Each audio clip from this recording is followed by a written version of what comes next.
और रायपुर से इस वक्त की बड़ी जानकारी, जहां आज कांग्रेस में शामिल हो सकते हैं नंद कुमार साय। कल बीजेपी से दिया था साय ने इस्तीफा। आपको बता दें कि बीजेपी नेताओं पर छवि धूमिल करने का आरोप उन्होंने लगाया था, जिसके बाद कहीं ना कहीं अब यही स्थिति बन रही है कि आज बीजेपी छोड़ अब ये कांग्रेस में शामिल हो सकते हैं। थोड़ी ही देर में कांग्रेस में शामिल होंगे नंद कुमार साय। ये बड़ी जानकारी से आपको रूबरू करा रहे हैं। बीते दिन उन्होंने बीजेपी से इस्तीफा दिया है और आज अब थोड़ी ही देर में वो कांग्रेस में शामिल हो जाएंगे। अब इन्हीं के साथ अब कहीं ना कहीं यहाँ पर सवाल कई तरह के उत्पन्न होते हैं कि आखिर बीजेपी में किस तरह की खलबली मची है।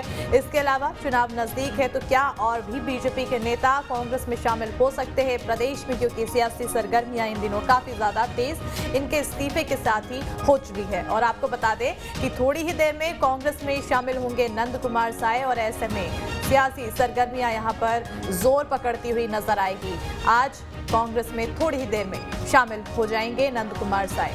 कल बीजेपी से उन्होंने इस्तीफा दिया था और बीजेपी नेताओं पर छवि धूमिल करने का उनकी तरफ से आरोप लगाया गया था। तो कहीं ना कहीं जिस तरह से बीजेपी नेताओं पर यह आरोप लगा है, अब आने वाले समय में यह आरोप के चलते बीजेपी में किस तरह की खलबली मचेगी। सवाल यह भी बनता है कि क्या और भी नेता बीजेपी का हाथ छोड़ सकते हैं। और ज्यादा जानकारी के लिए हमारे साथ हमारे सहयोगी अंकुश फोन लाइन पर जुड़ चुके हैं। अंकुश, कांग्रेस में शामिल होने की बात कही जा रही है थोड़ी देर में, क्या कुछ जानकारी, अपडेट्स? देखिए, कल देर शाम से जो हलचलें मची हुई है छत्तीसगढ़ की राजनीति में, उसमें अब धीरे धीरे स्पष्ट तस्वीरें वो देखने को मिल सकती हैं। माना यह जा रहा है कि कांग्रेस भवन में एक बैठक बुलाई गई है, जिसमें मुख्यमंत्री भूपेश बघेल, प्रदेश अध्यक्ष मोहन मरकाम सहित जो प्रदेश कार्य समिति कार्यकारिणी के जो सदस्य है वो उसमें शामिल होंगे।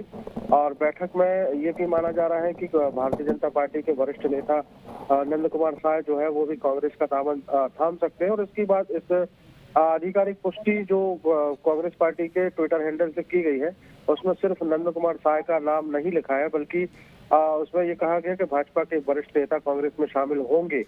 मतलब स्पष्ट हो गया है कि अब नंद कुमार साय कहीं ना कहीं कांग्रेस का दामन थामते हुए दिखाई देंगे। चूंकि नंद कुमार साय छत्तीसगढ़ भारतीय जनता पार्टी के कद्दावर नेता है। इसके अलावा आदिवासी वर्ग से आने वाले महत्वपूर्ण चेहरे के रूप में उनको देखा जाता है। ऐसे में अब कांग्रेस पार्टी कहीं ना कहीं इस मौके को पूरा भुनाना चाहती है और इस मौके को किसी भी स्तर पर हल्के में नहीं लेना चाहती। यही कारण है कि एक बड़ा भव्य आयोजन करके या बड़े तामझाम के साथ नंद कुमार साय को कांग्रेस पार्टी की सदस्यता दिलाई जाएगी। इसी सिलसिले में मुख्यमंत्री भूपेश बघेल के जो कार्यक्रम दौरे तय हुए हैं, उसी बीच सुबह सुबह ये समय निकालकर आज कांग्रेस भवन में एक बड़ा बैठक रखी गई है और बैठक के माध्यम से शाबाद एक बड़ी खबर भी छत्तीसगढ़ की राजनीति से निकलकर सामने आएगी। बिल्कुल। और अंकुश, जिस तरह से अब चुनावी वक्त नजदीक आ रहा है और जैसे जैसे चुनाव नजदीक आ रहे हैं, ये कहीं ना कहीं बड़ा हाथ मारते हुए कांग्रेस नजर आएगी निश्चित तौर पर। और जिस तरीके से नंद कुमार साय ने अपनी उपेक्षाओं के आरोप लगाए हैं बीजेपी में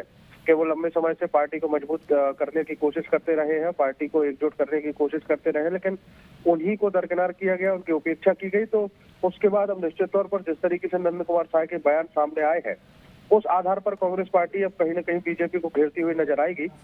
और आज की अगर बात करें जिस तरीके से उनकी सदस्यता कांग्रेस पार्टी में होने वाली है, उस लिहाज से देखा जाए तो बड़ा हाथ है या बड़ी कामयाबी कांग्रेस पार्टी को कही जा सकती है। क्योंकि आने वाले समय में विधानसभा चुनाव है और छत्तीसगढ़ आदिवासी बाहुल्य प्रदेश है।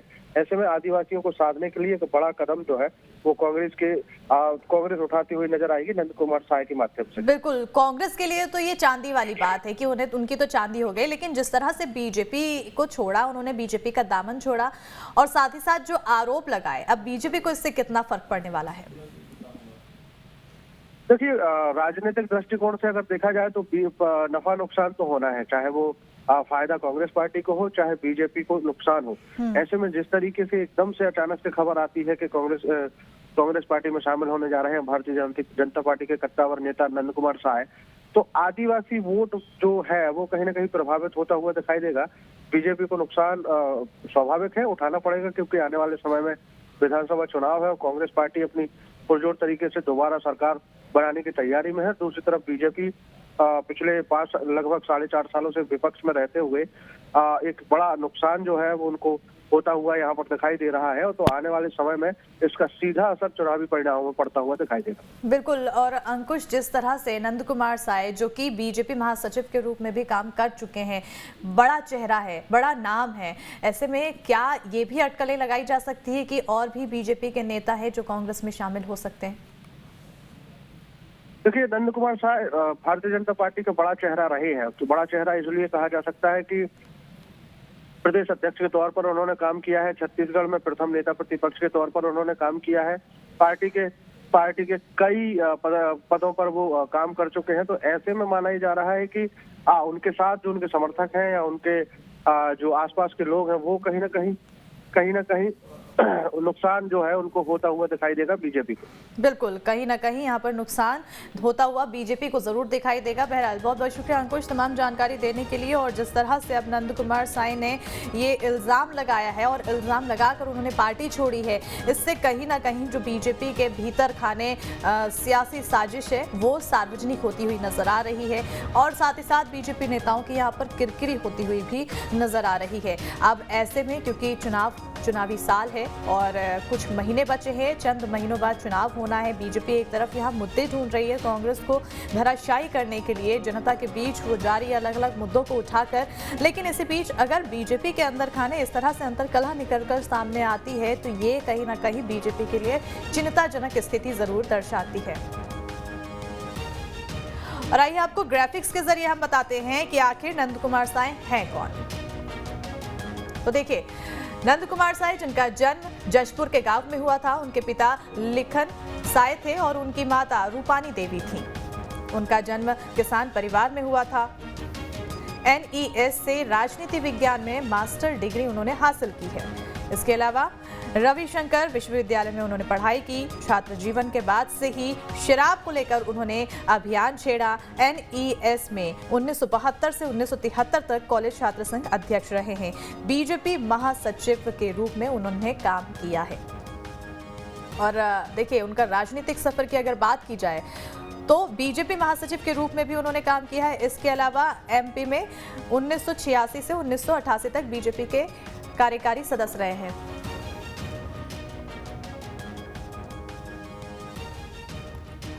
और छत्तीसगढ़ सरकार की कैबिनेट मंत्री अभिजीत भगत जी हमारे साथ जुड़ गए हैं। बहुत बहुत स्वागत है सर। लेकिन कहीं ना कहीं जिस तरह से यहाँ पर सियासी सरगर्मियां तेज हो गई है नंद कुमार साय के साथ, इसको लेकर आपके क्या दृष्टिकोण?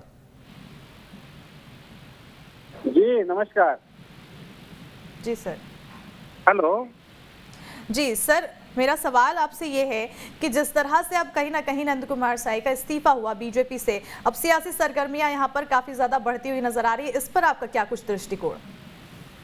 देखिए, माननीय नंद कुमार साय जी आदिवासी समाज के बहुत सीनियर और वरिष्ठ नेता हैं। वो भारतीय जनता पार्टी में विभिन्न पदों पर रह चुके हैं। सांसद रहे, प्रदेश अध्यक्ष रहे, नेता प्रतिपक्ष रहे, राष्ट्रीय आदिवासी आयोग के अध्यक्ष रहे। मतलब उनका जो छवि था वो निर्विवाद रूप से और आदिवासी हितैषी के रूप में उनका छवि जाना जाता था। मुझे याद है कि जब डिलिमिटेशन हो रहा था विधानसभा सीटों का, उस समय वो भारतीय जनता पार्टी के सांसद होते हुए भी जब हम लोगों ने पूर्व प्रधानमंत्री माननीय मनमोहन सिंह जी से मिलने के लिए कार्यक्रम बनाया जी, उसमें पूर्व मुख्यमंत्री अजीत जोगी जी भी थे, रेणुका सिंह जी भी थी। हम लोग सब मिल करके और जब मिलने गए तो इन्होंने बिना झिझक के और बिना पार्टी के भेदभाव किए उन्होंने आगे आकर के इसमें अपना पहल किया था। तो मुझे कई ऐसे मौके पर आदिवासी इशू पे मैं देखता था कि जब बैठक होती थी तो हम लोग अपने अगर निवास पे भी रखते थे तो ये आ जाते थे जी। तो इस प्रकार से इनका जो एक सॉफ्ट कॉर्नर है आदिवासी इशू पे, आरक्षण पे, तो कांग्रेस पार्टी के जो इशू हैं आइडियोलॉजी से काफी मेल खाते हैं। तो मैं इतना जरूर कहूंगा कि भारतीय जनता पार्टी इनके साथ नाइंसाफी करी है। जब मुख्यमंत्री बनने का नौबत समय आया उस समय पूर्व मुख्यमंत्री अजीत जोगी के सामने इनको खड़ा करके इनका राजनीतिक हत्या कर दी गई। बिल्कुल। और आप जब राज्य बना और मौका आया उस समय कहीं भी इनको नहीं रखा गया, तो धीरे धीरे कहीं ना जो कहीं है उनकी छवि, उन्होंने जो धूमिल करने की बात कही है उससे आप सहमत है और आपको कहीं ना कहीं इसको लेकर दुख भी है कि आखिर बीजेपी ने उनके साथ ऐसा क्यों किया है। बहरहाल सर, हमारे साथ जुड़ने के लिए बहुत बहुत शुक्रिया, अपना समय देने के लिए। तो जिस तरह से